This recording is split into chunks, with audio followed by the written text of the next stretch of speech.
सामीन की खिदमत में भोला पंडिता का आदाब। External services division all India radio की उर्दू सर्विस के सोशल मीडिया में आप सभी का इस्तकबाल। उम्मीद करते हैं दोस्तों कि आप सब खुश खुरम और खैरियत से होंगे और आपकी खैरियत की हम हमेशा दुआ करते रहते हैं ऊपर वाले से। चमनजार के तहत आज हमने एक बेहतरीन ड्रामे का इंतखाब किया है। उम्मीद करते हैं कि आपको ये काफ़ी पसंद आएगा।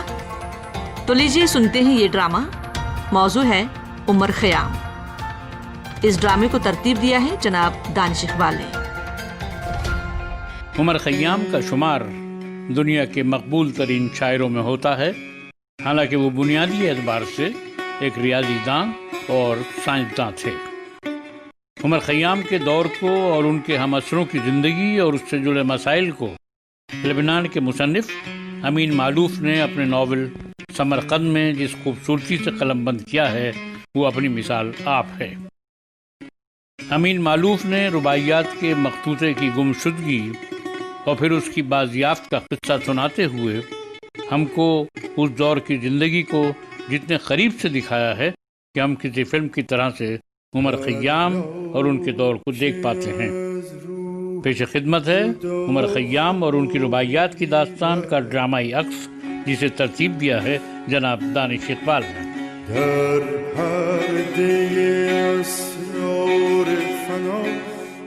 उमर खयाम को तो आप जानते हैं, मशहूर फलसफी, साइंसदान, माहिर फल्कियात और शायर।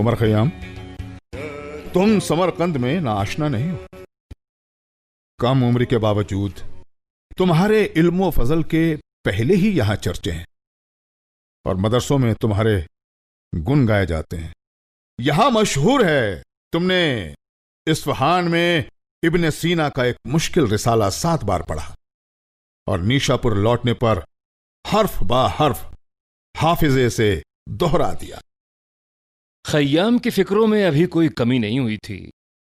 शाफई मजहब के काजी के मुंह से इब्ने सीना का हवाला कोई बहुत काबिले इत्मीनान बात नहीं थी। अबू ताहिर ने कलाम जारी रखा। मेरे बच्चे, ध्यान से मेरी बात सुनो। परवरदिगार ने तुम्हें बहुत कुछ दिया है। जहानत, कादिरुल कलामी, सेहत, वजाहत, तलब इल्म और जीने और कुछ करने की ख्वाहिश। तुम्हें मर्दों से सताइश मिलेगी और मैं समझता हूं औरतों की आरजुमंद आहें। मैं समझता हूं कि जब खुदा ने सब कुछ दिया तो उसने खामोशी की दानाई से भी तुम्हें महरूम नहीं रखा, जिसके बगैर ना तो तुम्हारी किसी खासियत की कदरदानी जारी रहेगी और ना उन्हें कायम रखा जा सकता। तो क्या जो मैं सोचता हूं उसके इजहार के लिए बुजुर्गी का या फिर अपने पीर फरतूत हो जाने का इंतजार करूं? कब्ल इसके कि वो सब जो तुम सोचते हो उसका इजहार कर सको। तुम्हारे बच्चों के बच्चों के बच्चे बूढ़े हो चुके होंगे। हम खौफ के अहद में राजों वाली जिंदगी बसर कर रहे हैं। तुम्हारे लिए जरूरी है कि तुम्हारे 2 चेहरे हों। एक का रुख अवाम की तरफ रखो, दूसरे को अपने खुदा के लिए रखो। अगर तुम अपनी आंखों, कानों और जबान की सलामती चाहते हो तो भूल जाओ कि तुम उनके मालिक हो।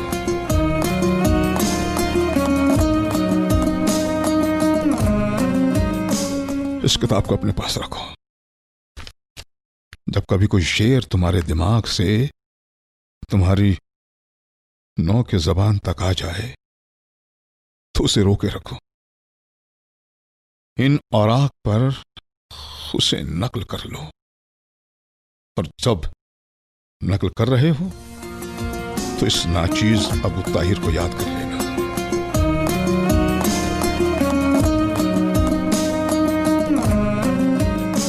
मंगोल नस्ल का नसर खान वालिये मावरा उन नहर एक कांसी रंग का देव था जो कारचोबी का लहराता जुब्बा पहने हुए अपने तख्त के सामने खड़ा था। उस पर छोटी छोटी अंदर को धसी हुई आंखें हाजरीन में किसी शिकार को ढूंढ रही थी। जैसे ही वो लोगों को देखता, हर इंसान अपने बराबर वाले की आड़ में सरक जाता, अपने पुश्त, गर्दन और कंधों को ढीला छोड़ देता और तूफान के गुजर जाने का इंतजार करता। जैसा कि हर हुक्मरां की समरकंद पर आमद होता था, उसे भी जश्न का दिन होना चाहिए था। लेकिन आज माहौल ठीक नहीं लग रहा था। खैर, फिर डरते डरते किसी ने कहा कि शायर लोग कसीदे पेश करना चाहते हैं। शायर लोग साफ साफ सुन लें कि हम एक ही बात की तकरार सुनते सुनते थक गए हैं। हम खुद को शेर नहीं कहलाना चाहते, न बाज न औकाब। अगर किसी ने हमें आफताब कहा तो भी हमारा पैमाना ये सब्र छलक जाएगा। वो शायर जो इसके अलावा कुछ कहने से आजिज है, बाहर जा सकते हैं। कई शायर दो उल्टे कदम उठाकर खामोशी से खिसक गए। कतार से सिर्फ एक औरत ही निकली और मुस्तहकम चाल से आगे बढ़ी। उमर खयाम की आंखों में तजस्सुस को तैरते देखकर काजी ने सरगोशी की। ये बुखारा की एक शायरा है, जहां तखल्लुस है, 9 उम्र बेवा है, बदमिजाजी उसका जेवर है। इजाजत है? जरूर पढ़ो। तेरी दुनिया में जंगल है, हरे बागात हैं और दूर तक फैले बयाबां हैं। कहीं पर बस्तियां हैं, पहाड़ों पर उतरते बादलों में रक्स करता है समंदर 4 सू, और उसी की हमरही में 2 कदम चलती रही हूं मैं। हुजूम रोजो शब में किस जगह सहमी हुई हूं मैं। कहां हूं मैं, कहां हूं मैं तेरी मंजिल के रस्ते में। कहीं ठहरी हूं मैं, कहीं ठहरी हूं मैं। वाह वाह वाह वाह,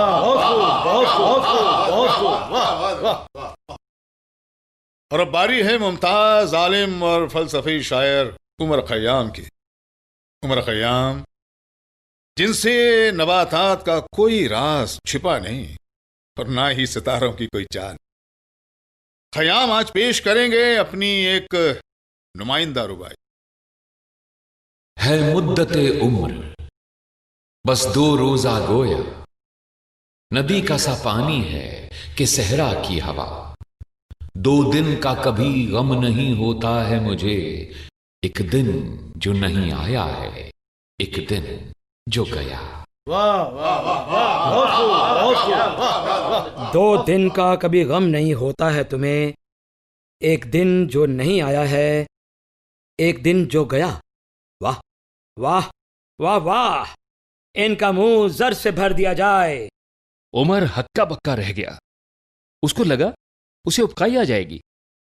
ये बात काजी अबू ताहिर की तवज्जो में आ गई और वो परेशान हो गया कि कहीं शाह को नागवार खातिर न महसूस हो। बराह मेहरबानी, क्या मेरे आका मुझे माफ करेंगे? मैं रोजे से हूं और अपने मुंह में कुछ डालने से आजिज। लेकिन रोजों का महीना, अगर मुझसे गलती नहीं हो रही तो 3 हफ्ते पहले ही खत्म हो चुका है। मेरे आका, रमजान के दिनों में मैं नीशापुर से समरकंद का सफर कर रहा था। मैंने इस अहद के साथ उस वक्त रोजे नहीं रखे कि बाद में यह फर्ज पूरा कर लूंगा। क्या तुमने मुझे अपने इनकार की असल वजह बताई है? सिर्फ यही वजह नहीं है। साफ साफ कहो, मुझसे खौफजदा होने की हाजत नहीं। यह गुर्बत नहीं जो मुझे आपके दर पे लाई है, यह गुर्बत नहीं जो मुझे आपके दर पे लाई है। मैं मुफलिस नहीं कि भूखा हूं पैसे का, आपसे सिर्फ इज्जत चाहता हूं, हालांकि ये बात मैं मुंह से नहीं कहने का। वाह वाह वाह, अबू ताहिर की हालत खराब थी और उसे यकीन नहीं था कि वो वहशी शाह को दोबारा काबू में ला सकेगा। कई दरबारियों ने तो तूफान की आमद से कब्ल ही वहां से रुखसत हो जाने में आफियत समझी। उमर खयाम ने इस अफरा तफरी से फायदा उठाते हुए जहान की आंखों को तलाश किया। वो एक सतून से अपनी पुश्त टिकाए खड़ी थी, इस तरह कि चेहरा हाथों में दफन था। क्या यह हो सकता है कि वो उसकी खातिर डर से कांप रही थी?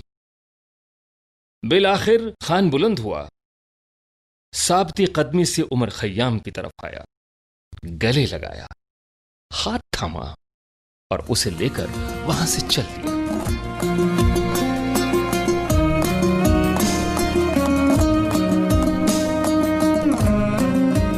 उस रात जब खयाम अपने मेहमान खाने की तरफ वापस आ रहा था, जहां छोटी नहरों से घिरे एक बाग में इन दिनों उसकी रिहाइश थी, तो उसने ये सोचकर कि अब कुछ पढ़ने लिखने का वक्त कहां रहा है, चिराग साथ नहीं लिया था। उसके रास्ते पर चांद की रोशनी का मध्यम सा उजाला था।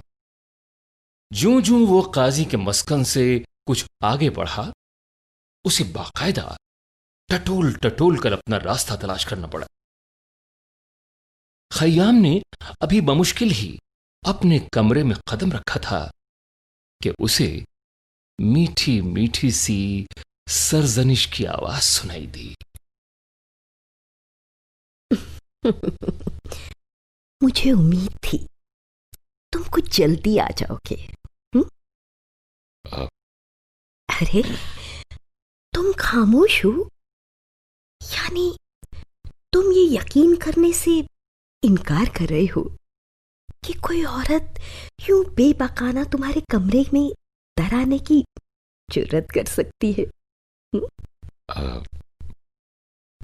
तारीकी में नहीं जान सकता कि तुम कौन हो। वो दरबार में हमारी नजरें मिली थी तो हम दोनों की आंखें चकमका उठी थी, लेकिन खान और दरबारियों की मौजूदगी से तुमने अपनी नजरें फेर ली थी। शायद ये ख्याल आया हो कि एक औरत की खातिर अमीर के खैसो गजब को मोल लेने से क्या हाथ आएगा, वो भी एक बेवा जो जहेज में सिर्फ एक बेबाक ज़बान और एक उदास माजी ही ला सकती हो। अरे तुम तो कुछ भी नहीं बोल रहे हो। अच्छा, खैर मैं खुद ही बोलती रहूंगी। और यूं भी अब तक सिर्फ मैंने ही कोई कदम उठाया है। जब तुम दरबार से जा रहे थे, मैंने तुम्हारी पूछगछ की और तुम्हारी कयामगाह का पता लगाया।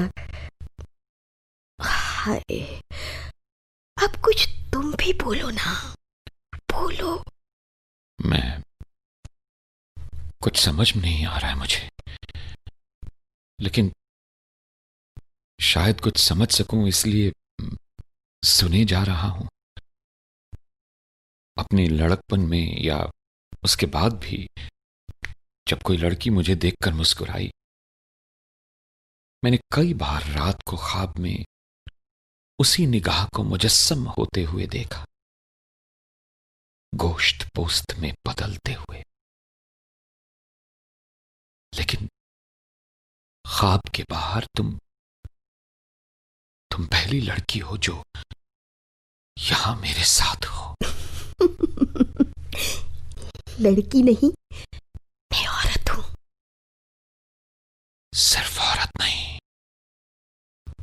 अंधेरे में दमकती हुई एक हसीन मूरत हो,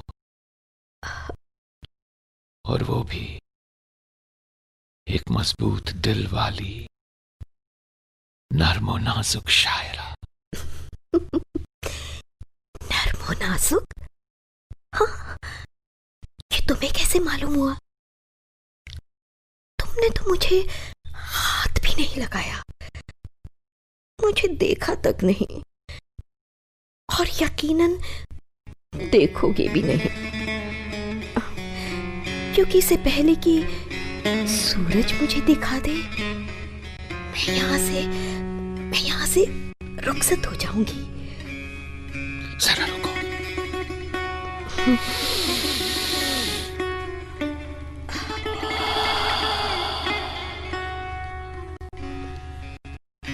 क्या तुम अब भी वो दरबार वाला नकाब पहने हुए हो? वो अकेली निकाब जो मैं पहने हूं, वो बस रात ही है।